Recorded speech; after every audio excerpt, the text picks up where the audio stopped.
Hello there, Mercedes here from PrettyWebz.com, and today I'm going to show you how to make a brand board inside of Photoshop using Smart Objects so that you can store all of your logos and design elements right inside your PSD file. And later on in the video I'll show you how to get this for free, so stick around for that. If you like the video, make sure to like, share, and subscribe to this channel, and visit PrettyWebz.com for more design resources for your blog and business. Let's get started. What we're doing here is just a basic brand board to give you an idea of how to set this up for yourself. Okay, we're going to start with a new document. We're going to go to File, New. So this document is going to be 8.5 wide, 8.5 inches wide by 11 inches high. Resolution is 300 pixels, CMYK color. If you're going to print it, white background, and click create. So we'll just come up to our preferences up here under Photoshop CC, go to preferences, and then guides, grids, and slices. So I have my grid set up to 0.25 inches. That means I'm going to get a grid line every 1/4 inch of my document. I have my grid lines fairly light, a very, very light gray that I'm using here. Click OK. And if you don't see your grid, you can come to View, Show, and then Grid, and the grid will come up for you. So I'm going to use the first 2 blocks. So this will be a 1/2 inch on the top, 1/2 inch there. So basically 1/2 inch on all sides. Okay, so now that we've got the grid set up, I'm going to change my view a little bit just so that I can reference the other document that we're going to be creating. So I'm going to go to Arrange, and then I'm going to do 2 up vertical so I can see them side by side. So this is the document that we're going to be creating, and I'm going to go ahead and go to my text tool and type out the very first section, which is main logo.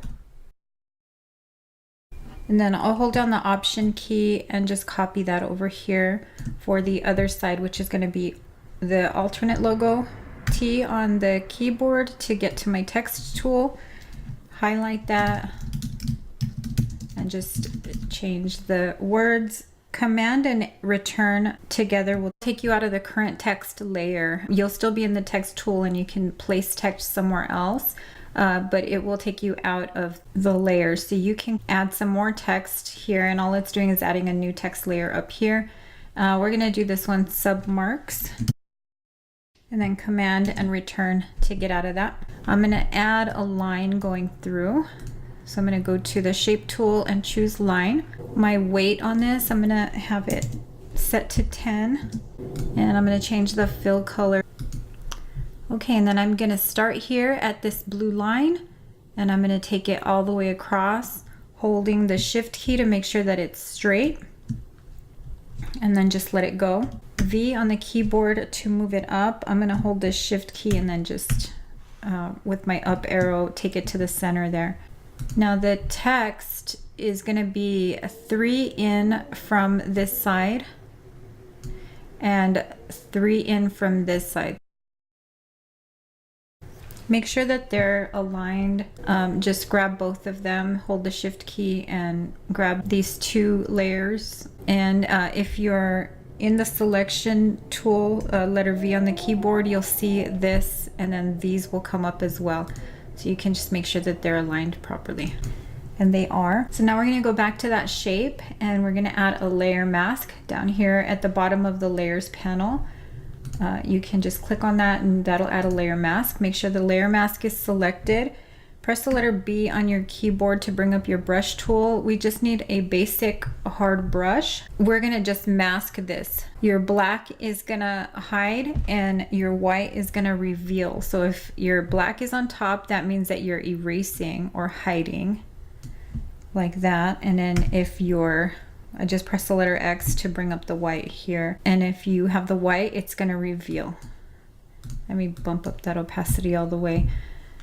So letter X to put your black or your erase section on top. And we're just going to erase this right where the text is at. Okay, now I'm going to grab the shape that we just created, alternate logo and main logo, holding down the Shift key. I just selected all of those, and then Command and G to group them, and I'm just gonna rename those main logo.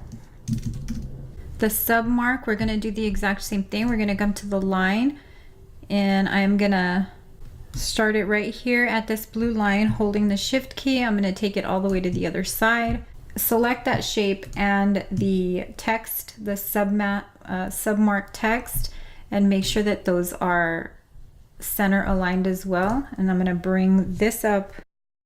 Okay, now we're gonna go ahead and add that mask again to this one. Make sure the mask is selected, B on the keyboard for your brush, and make sure that your black is on top, and then just erase those marks. Select both of those layers, Control G to group them, and we're gonna call this a submark. And then for the rest of the labels, I'm just gonna go ahead and copy what I've already got and change the labels. So I'll go ahead and fast forward through that.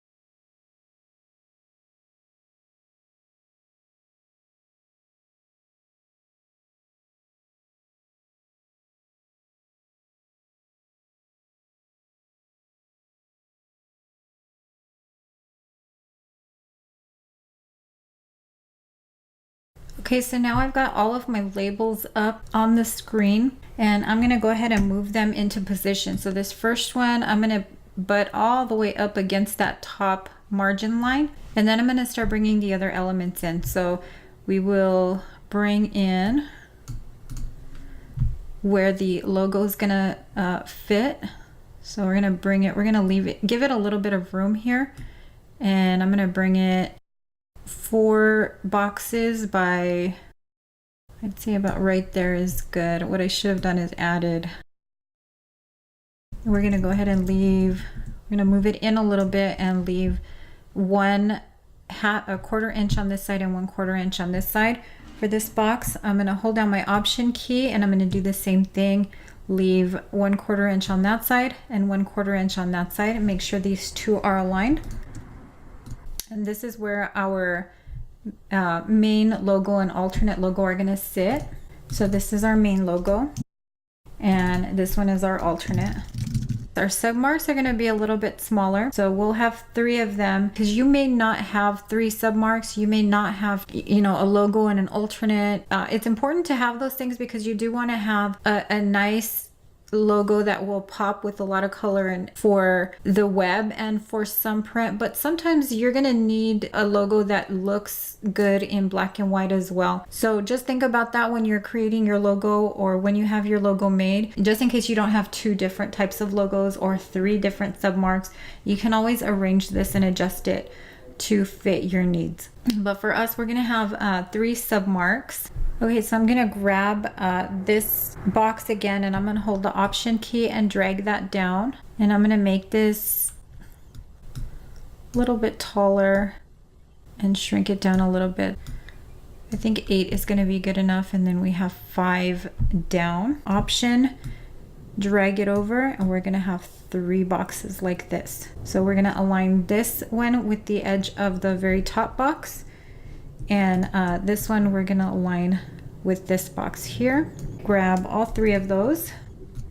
Make sure that you're on your selection tool up here, or hit the letter V on the keyboard. Then you'll get these up here. So we're gonna come over to this right here, the distribution. Control G on your keyboard to group those boxes, and we're gonna call those submark. Those are the actual submarks. Later on, we're gonna turn them into smart objects. And I'm gonna drag this over here, and I'm gonna actually put these in a group together too. So Command G to put submark label and submarks in a group.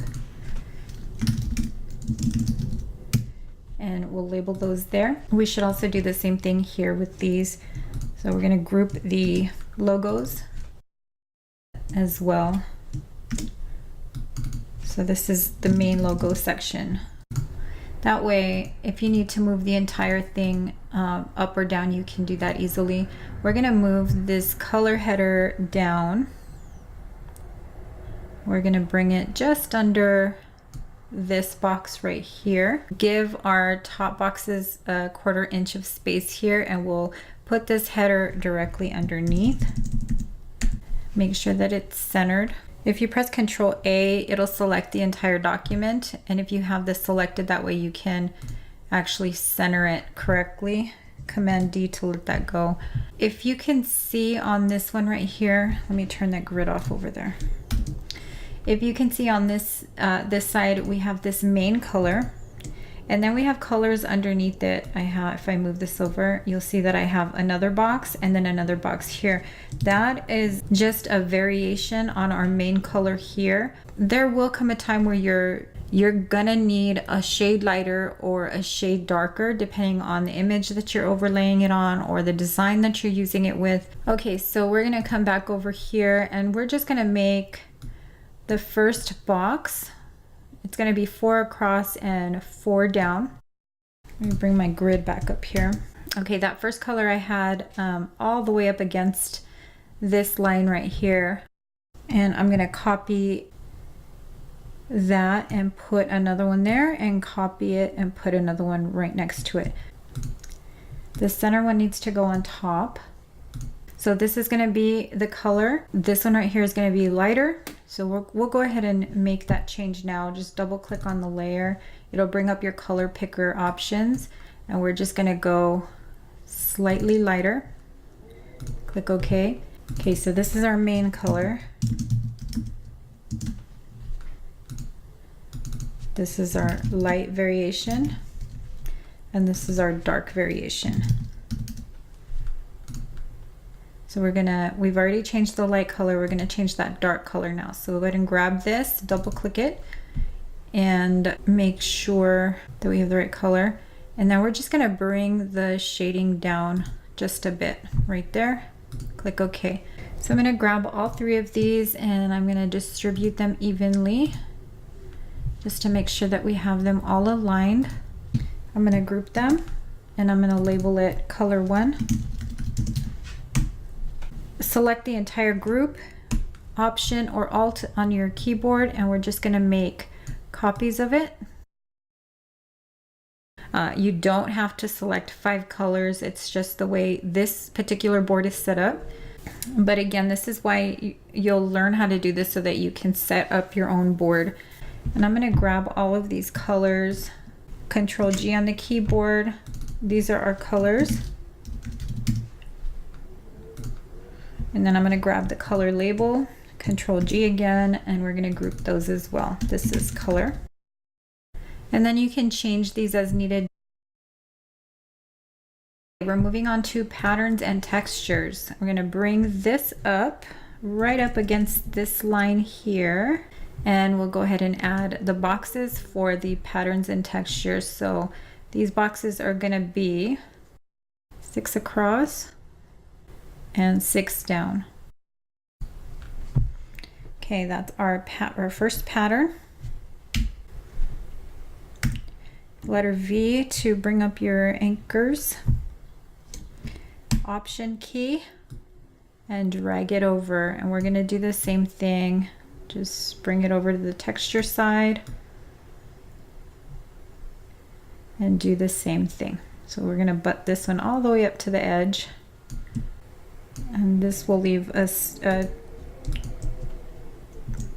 1/2 inch of space between the two. And the same thing here. We'll bring this over, leaving a 1/2 inch of space here and then another 1/2 inch of space here. Oh, actually, we need to label these.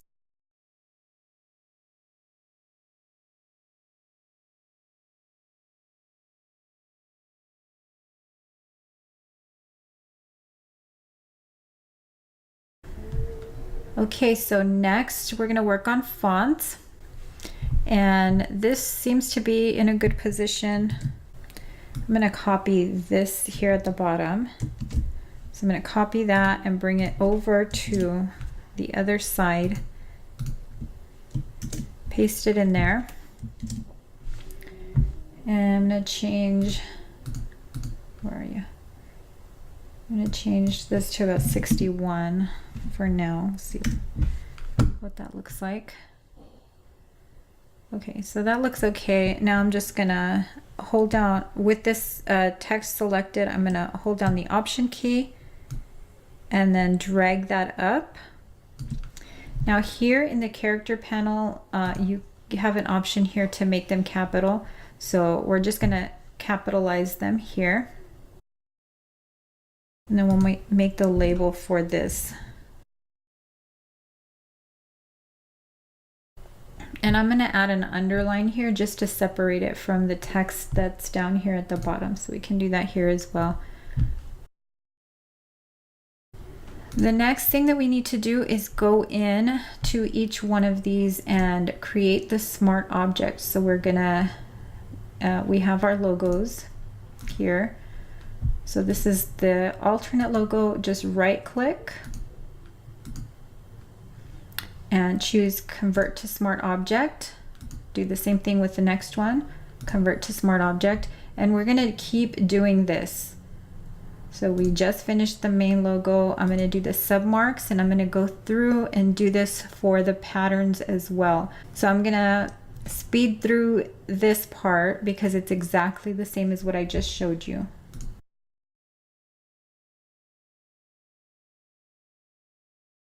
But we have one more thing. I'm gonna grab one of these. I'm gonna get a copy of one of these little dividers. Command and C, Control C to copy it, and then I'm gonna place it over here.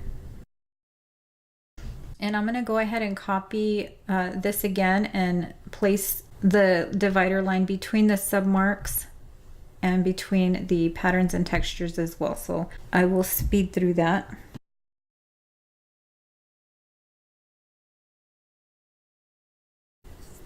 So we're gonna come up, I just wanna show you this one portion and then the rest is gonna be exactly the same. You would insert your submarks exactly the same, your patterns and textures will be set up exactly the same. So we're gonna start with this main logo.